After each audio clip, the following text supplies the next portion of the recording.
Hello, ladies and gentlemen, and welcome. This is Ed from Ed's Elegant Coins. Welcome for another video. We have a really great video for you. I'm sure you will enjoy it this week. Going over all the eclectic things that came in. It started off moderate this week. It wasn't slow, it was steady. But then on Friday and Saturday, it picked up in a very vast way. And we're just amazed by all the action that took place. Some is attributed to all the droppage of the prices.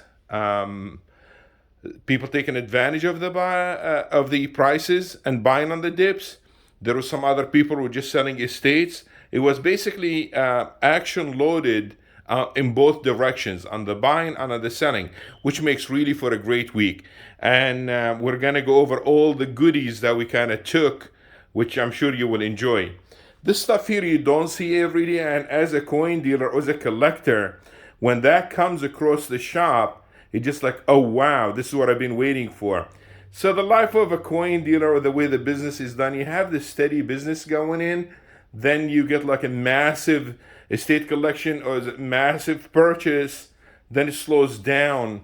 It's kind of like the snake. You're having a very big meal, then you need a few days to digest it. For some reason, it seems to be the norm of the way we do business as a coin dealer. Some of the stuff that's come in, we had anywhere from normal proof sets, which again, the inexpensive stuff, don't bore you with that stuff, the 70s and the 80s, and the $5 to $6 proof sets that was left behind. But we do have some of the earlier ones, which are really cool. Some of the 56, some of the 55. These are the 55 flat packs. They are called flat packs because there are two types. Some they're individual coins. They get packaged and they get put in a box. And the other one, they come flat, just like that, in a yellow padded envelope.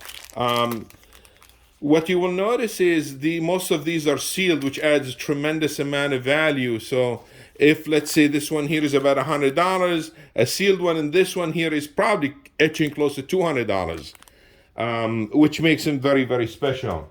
Along the way, we had some earlier proof sets. These are very, very low mintages. We had the 1950. This is a mintage of around 51,000. But obviously, the box was kind of fragile, which happened over time. Then it breaks, and people resort to put them in these holders. They're called capital holders to preserve the coins. Then the 51, these are about, again, $500-$600 sets, more or less. They could fetch up to $700. That's the 51, a mintage of nearly 57,000. That's as far as the proof sets go. We did take in a bunch of, I would tend to say it was more like sets of Washingtons. Picked out some of the better ones. The swell is back there. This is a nice 44p. Very pretty one. Like a 65, 66 grade. The keys, obviously, the 32S.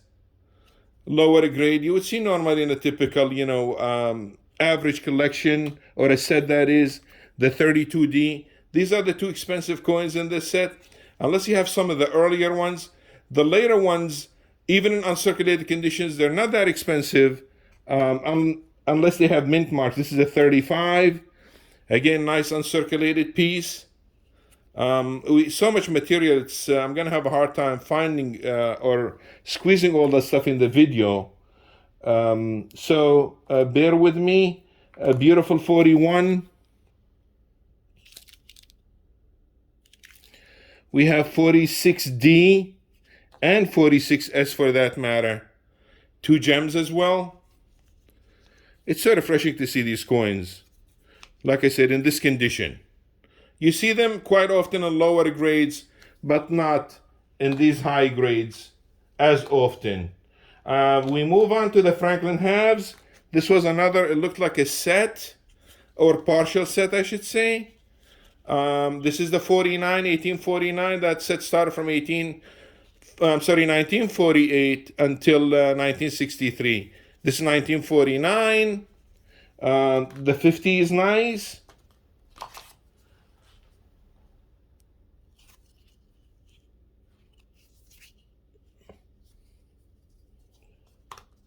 50, again another 50 PND,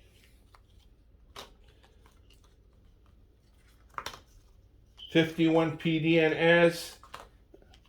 Trying to move as quick as I can here.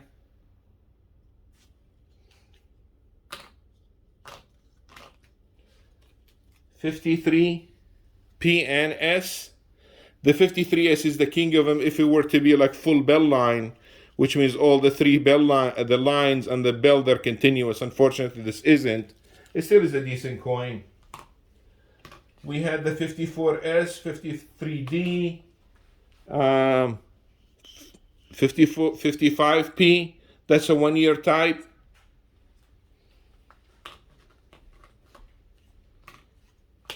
Here is the 55.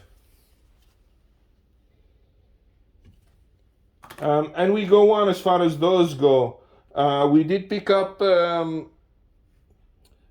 Mexican 8 Real was in the mix. This is, I gotta put my glasses on. This one here is 1879, 8 Real, Mexico. Very popular. A very nice trade dollar, 1875S with nice stoning. This is a gorgeous, and it's a key. Not this one here. This is a 1902 penny, but it's red, so I'll show you that. Nice red piece. This is the key. This is 1831S, and this grade is superb. Like I said, nice, crisp red. Picked up some seeded $half, nice stoning original. This one here is the 49. Oh, which is much scarcer than any of the other common ones. Beautiful. Also, tell me what do you think of them and what are your favorite coins in the comment. This is another nice 1858. Nice stoning, original. That is that. It gets better. This is a 47. They are common, but you know, in nice grade, they're just so nice to look at. That's the Walking Liberty half. We did have along the way a seeded half dime. Look how pretty that is.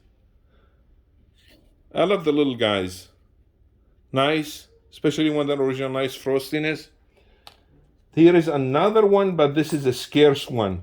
This is 1859 proof. This is about a couple of $1,000s, I would say. Depends on how they look at it grade-wise. I made a mess of the table again. Trying to move a bit too fast. This is a very pretty 3-cent silver. We've had the clad. And we've had the 3-cent silver. This is Civil War era 1862. They're cute. They look like Star David. Very nice uncirculated specimen. It brings us back to some of the bullion. As you can see, this was unusual 100-gram bar, gold. Degosa, a German company. Vintage, real nice bar. That's like 3.215 ounces. Along the gold we had, I believe this is a metal from Italy. It's for JFK. It's about 5 grams of 90%. It says Milano, so I'd assume it's a metal from Italy. We had a 5 ruble Russia. They're very desirable also, 1898. We did have some of the cooler bars came in. This is a 5-ounce hand-poured bar. Silver, pretty rough on the back. This is, I don't even know what it is, but it's kind of like a nice vintage. If anybody have seen this and know what they are, you can leave in the comments as what it is. It's really cool. It's got 3 skulls. I don't know if it's contemporary or vintage, but the way it's made, it looks like it should be vintage. It looks so old looking to me like. But again, I'm waiting on the comment. Hopefully something can help us with that. Now we've had the collections of anywhere from the pennies to the nickels, the dimes. This was a whole set of Mercury dimes. And again, we're gonna walk you through. This is the usual stuff that comes in at the stores. Some BUs and some circs. That's typical collection. Then followed with a set of rosies. But the three pieces, the better ones are right here, which we have the 21. This is the semi-key. Again, $60, $70 coin. We have the 21D. That's the other semi-key, bearing the D mint mark here on the bottom. Even the 20 is in decent shape. That's some of the ones that I kind of pulled that early piece. 1920. And this is the king. This is the 16D dime. It's genuine. You've got to look at the D, make sure it's nice, crisp. The serifs are nice. Nothing funky, no square. It's going to have that nice diamond kind of shape to it. This is probably about $1,000 coin or better. That's as far as that goes. Then we get now into the Morgans. We took like a massive amount of them. Got to be about 150 pieces. As you can see, I'll walk you through some of the BUs here. This is the BUs. And I've mentioned earlier how I love the Morgan dollar, especially when they are nice. There's O's, there's S's, 83O. There is a low grade 21 piece dollar. That's again a scarcer coin. Even a low grade, very desirable. It's the key of the series of the piece dollars. Some more Morgans coming along the way, the 78S. We've got some of the better ones in here, which I can't wait to show you. This is a 97O, very scarce 97O. New Orleans. We have, this is 1893. Spectacular. This is one of the keys. Stunning 1893. Philadelphia. We have, just going through them. I love this coin here. This looks, it's 1878. The 7/8 tail feathers in a dimple.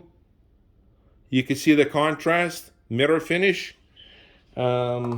We have this one here. This is a banger. Not this one, 1890. Oh, this is. It's also a nice coin. But we do have 86O mint state. Another very nice coin. We have, this is one of my favorites, 1896O, New Orleans. This is about a 63 grade, about $4,000 or $5,000 coin. We have 030, stunning. These are very hard to come by lately. They were at one point the scarcest Morgan dollar out there. We have some more goodies. It's very hard to include them all in the photo, but we will go through them. I do have, look how beautiful this is. This is an 1894 New Orleans, another mint state coin. I mean, you're talking about some big coins in here. Even 1892. Oh, it's AU, but it still is. It's a better date. Wish you were 92S. That would have been nice. Another common one. 1898, but again, nice, Philadelphia. So anywhere from common circs to AUs in the rolls back there, into generic or common S mint and O mint and Philly mint in uncirculated condition. Then the keys, like we've gone over some of them, like the 93P, the 94O, the 96O. These are a dream for a dealer to have that stuff walking in. So that's as far as covering most of what I had to in the collection. Wanted to touch base also on the giveaways as we're getting closer. When we hit 500, we have the three giveaways. They are in the, there's a link in the description of the video. As far as this drop, there is good news, bad news scenario. I've noticed that gold is rebounded, it held. The platinum did the same. Palladium did the same. Silver took the biggest brunt of it. But the good news is that I have never seen the dealers pick up at such a vast pace, just grabbing stuff. It was literally just backing the trucks, and they were just packing. These prices will not be here for long, and it's a great buying opportunity. And one day down the road, we'll look upon this and say, oh my God, I can't believe silver was below $20 and I didn't buy. So I would recommend taking advantage of the dip if you can still.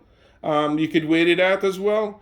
We said it's going to be a little bit muddier in a couple of videos back until the LME gets done by the end of July and unwind basically their contracts and future trading and options for the gold and silver. We'll see what kind of impact he's going to have on that. The other big news is going to be the Fed not only raising the interest rates for this coming up month, but watch the language and the approach. I just feel like we're like round 2, round 3 of precious metals of just taking punches. When the Fed are done throwing the punches, we'll stabilize and we should start turning the other way. So don't panic. It is what it is. Just hang in there, and better days will be around the corner. So that's what I have to say on the week. Happy 4th of July, everyone, and we'll see you next week. Bye.